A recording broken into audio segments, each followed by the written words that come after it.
एक बार फिर से अपने YouTube channel stock trading technique पर आपका हार्दिक स्वागत करता हूं। दोस्तों, उम्मीद करता हूं कि आप मेरी वीडियोस को देख रहे होंगे और अगर किसी ने कल की वीडियो नहीं देखी, नीचे डिस्क्रिप्शन बॉक्स के अंदर है, उस वीडियो को देखिए और आज सेशन को कंपेयर कर लीजिएगा कि मैंने क्या कहा था। देखिएगा आपको कितने अच्छे रिजल्ट्स देखने को मिलेंगे। मैं जैसे कि शॉर्ट पोजीशन कैरी करता हुआ आ रहा था और मैंने जब 18,010 के ऊपर अपनी शॉर्ट पोजीशन को एग्जिट किया था तकरीबन 280 पॉइंट के प्रॉफिट के साथ, और मैंने ये कहा था कि जब यहां पर हमने गिरावट दिखा दी, मैंने कहा था कि बाउंस में निफ्टी 18,400 टच कर सकती है अगर 250 250 को हम क्रॉस करेंगे।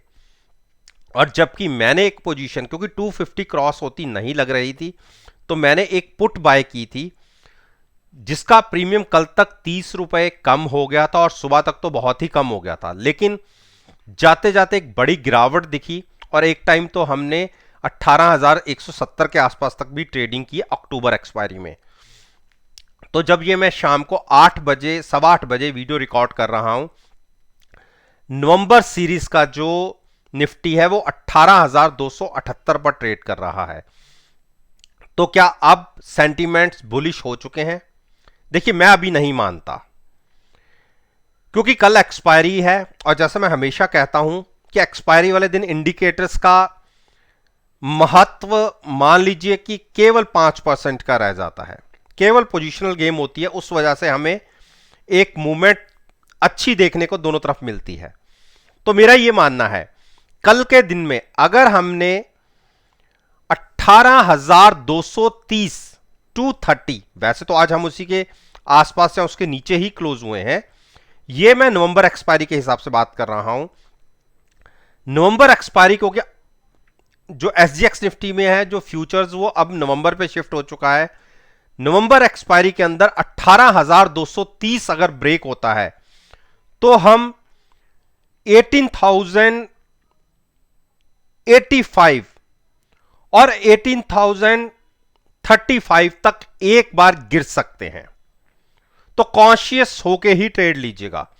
मेरे पास जो ट्रेड शॉर्ट साइड पर का मतलब है, मैंने पुट जो बाय की हुई है, मैं तो देखिए जब बाय करता हूं किसी चीज को, मैं पूरा रिस्क लेके मान के चलता हूं कि मुझे ये एक तरीके से पैसा मार्केट को देना है। उसका रीजन क्या होता है कि जो ट्रेड मैं नेगेटिव साइड पर लेता हूं उसके अगेंस्ट पे लॉन्ग में मेरे पास 4 ट्रेड और होते हैं। तो अगर मार्केट गिरती है तो कम से कम जो मैंने बाय कर रखा है उसमें प्रॉफिट आएगा और अगेंस्ट उसमें नुकसान हो जाएगा। अगर मैं सारी एक ही तरफ ट्रेड लूंगा तो प्रॉफिट की पॉसिबिलिटी बहुत लिमिटेड होती है। तो यह मेरा काम करने का तरीका है, लेकिन मेरे को फॉलो करने वाले ज्यादातर लोग ऑप्शन बाय करके ही ट्रेड करना चाहते हैं, अपना पैसा पूरा रिस्क पे डालना चाहते हैं, ये चॉइस उनकी होती है। तो ये मैंने निफ्टी का नीचे की सपोर्ट बता दी, लॉन्ग्स को अवॉइड कीजिए। डिप पर बाय करना चाहते हैं तो 18,030-35 या उसके नीचे मिले तो आप लॉन्ग कीजिए।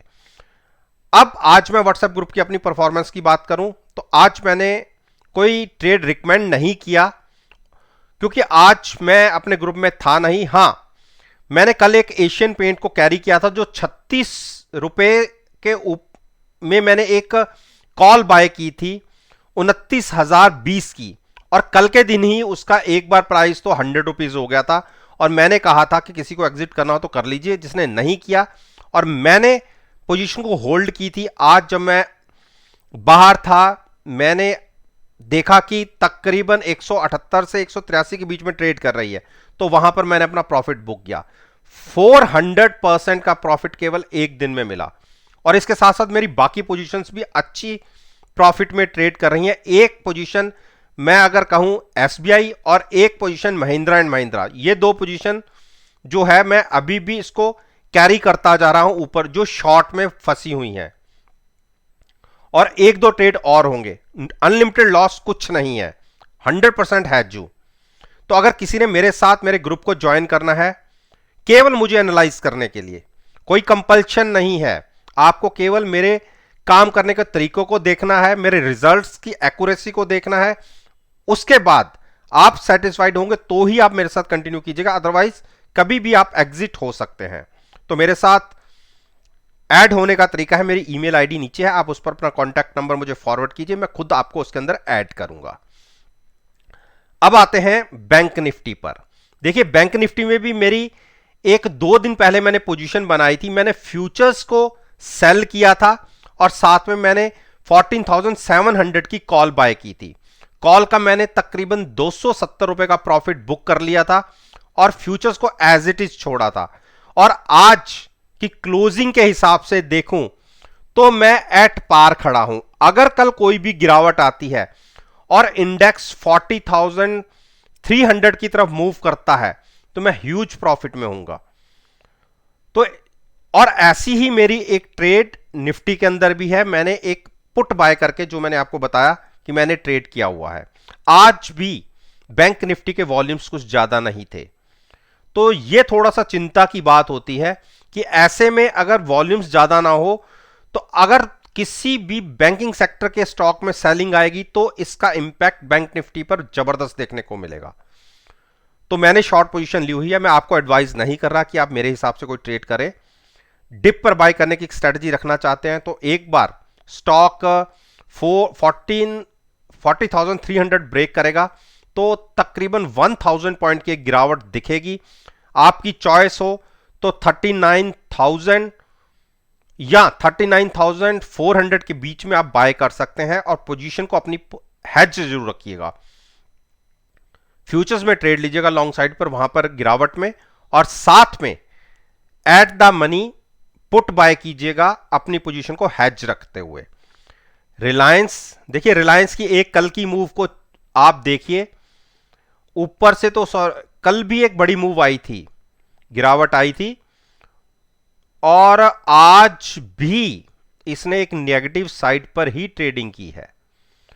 और अगर ये 2600 ब्रेक होता है तो 2500 के टारगेट फिर से दिख सकते हैं। तो अभी लॉन्ग पोजीशन मत लीजिए, गिरावट में 2500 या उसके नीचे मिले तो आप लॉन्ग कीजिए।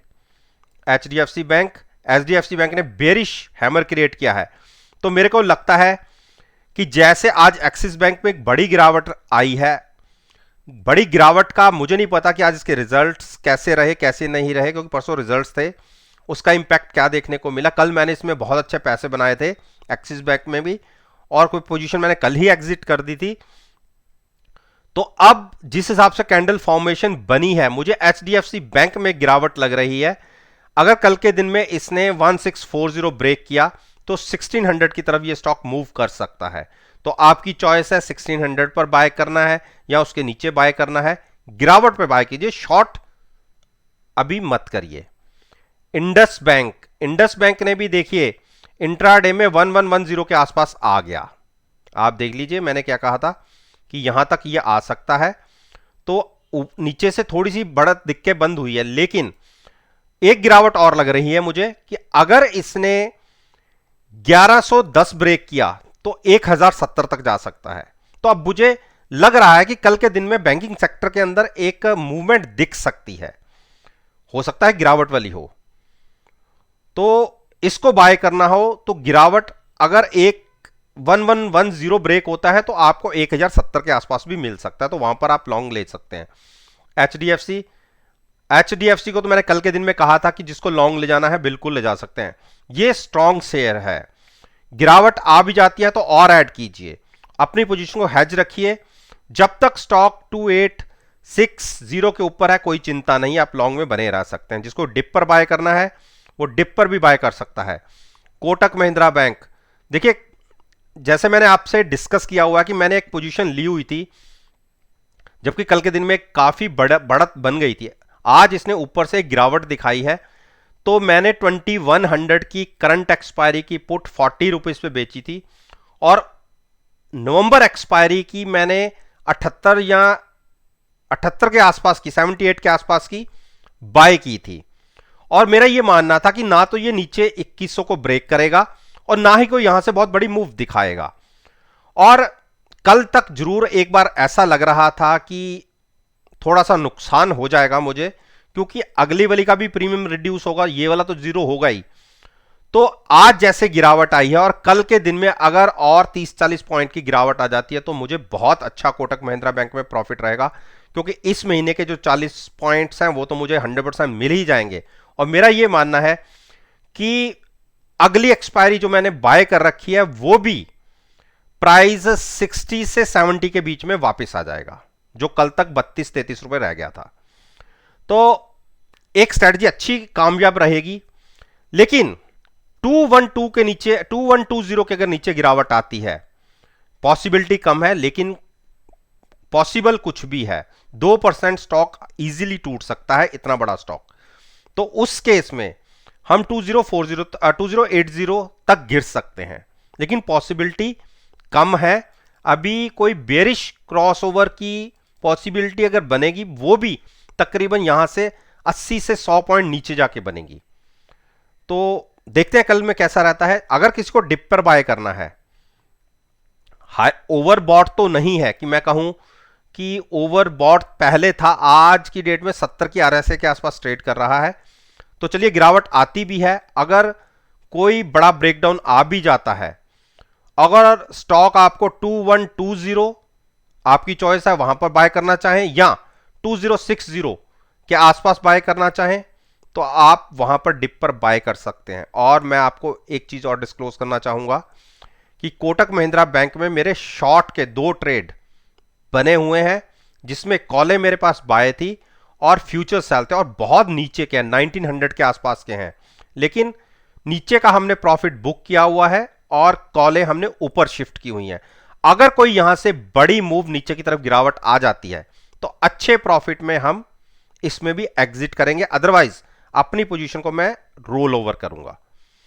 आईसीआईसीआई बैंक आज फ्लैट रहा और मेरे हिसाब से कल मैंने इसको शॉर्ट करके अच्छे पैसे बनाए थे और इसको शॉर्ट करना फिर बनता है। रीजन हाईली ओवरबॉट और दूसरा ये गैप अभी तक फिल नहीं हुआ। तो अगर कल गिरावट आती है, थोड़ा सा भी लगा कि ये स्टॉक मार्केट तेज होने के बावजूद नीचे ट्रेड कर रहा है, तो इसमें गिरावट कंटिन्यू होगी। और एक बार जो ये गैप आपका इतना बड़ा रह गया है, 765 तक के टारगेट आपको देखने को मिल सकते हैं। मैं ये नहीं कह रहा कि अगले 1 या 2 दिन में ही आ जाएंगे, लेकिन यहां तक गैप फिल होने के लिए स्टॉक आ सकता है। तो कॉल बाय करके हम शॉर्ट करेंगे अगर हमें लगा, महसूस हुआ कि स्टॉक गिरावट दिखा सकता है, क्योंकि 78-80 के आरएसए के साथ स्टॉक ट्रेड कर रहा है, तो गिरावट की पॉसिबिलिटी ज्यादा है। 831 या 845 के आसपास, 831 की आज की क्लोजिंग है। अगर बढ़त में 845 के आसपास स्टॉक गया तो वहां पे मैं शॉर्ट पोजीशन लूंगा, वो भी नवंबर एक्सपायरी की, और साथ में कॉल बाय करके अपनी पोजीशन को हेज रखूंगा, तो ट्रेड लूंगा शॉर्ट साइड पर। अब आता हूं आपके लिए, जो शॉर्ट साइड का ट्रेड नहीं करना चाहते उनके लिए रहेगा, जब ये गैप फिल होने के लिए स्टॉक अगर जब भी नीचे आए 760 के 5 के आसपास, तो आप वहां पर लॉन्ग पोजीशन लीजिएगा। फिर एडवाइस करता हूं कॉल में बाय नहीं करना, फ्यूचर्स को बाय करना है, साथ में हेज करनी अपनी पोजीशन पुट बाय करके। एक्सिस बैंक ने देखिए क्या बड़ी गिरावट दिखाई। और आपने अगर कल मेरी वीडियो देखी होगी तो मैंने आपसे क्या कहा था कि कल मैंने एक ट्रेड लॉन्ग साइड पर बनाया था और 18 रुपए मुझे इंट्राडे में मिल गए थे।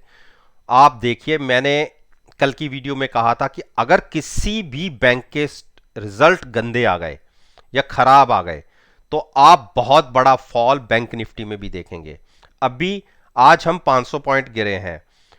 एसबीआई के रिजल्ट अगर उम्मीद के हिसाब से नहीं आए तो आप बैंक निफ्टी में कम से कम 1500 पॉइंट की आप गिरावट देखिएगा, जिसकी एक शुरुआत थोड़ा सा मुझे इंडिकेशन एक्सिस बैंक से मिला है। आज इसने सारी मूविंग एवरेजेस ब्रेक करके 789 के आसपास ट्रेड दिखाया, और मैंने कल की वीडियो में भी क्या क्या कहा था कि गिरावट में मिले तो ऐड कीजिएगा, अभी भी रुक जाइए। यह स्टॉक आपको 770 के आसपास भी मिल सकता है।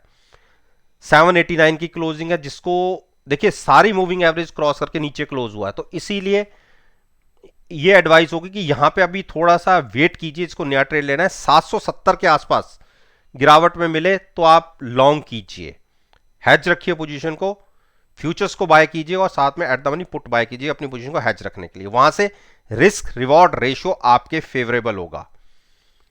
एसबीआई एसबीआई ने आज एक बेरिश हैमर बनाया है। आज एक्सिस बैंक के वजह से भी थोड़ा सा इसमें ऊपर से गिरावट आई। इंट्राडे में तो 527 तक चले गए थे, उसके बाद केवल 4 पॉइंट हम ही ऊपर क्लोज हुए हैं, और जबकि बैंक निफ्टी ने 500 पॉइंट की गिरावट दिखाई है। तो अभी इसको बाय मत कीजिए। अगर किस थोड़े से भी रिजल्ट्स उम्मीद के हिसाब से नहीं आए तो आप इस स्टॉक में 485 तक के भी टारगेट देख लेंगे। मैं आपको डरा नहीं रहा, मैं ये कह रहा हूं कि रिजल्ट्स को अवॉइड कीजिए, तब तक कोई ट्रेड मत इसमें अंदर लीजिए। जिसकी पोजीशन बनी हुई है वो कैरी कर सकते हैं क्योंकि हैज है, और मेरी अपनी पोजीशन भी इसके अंदर शॉर्ट साइड पर है और काफी नीचे से है।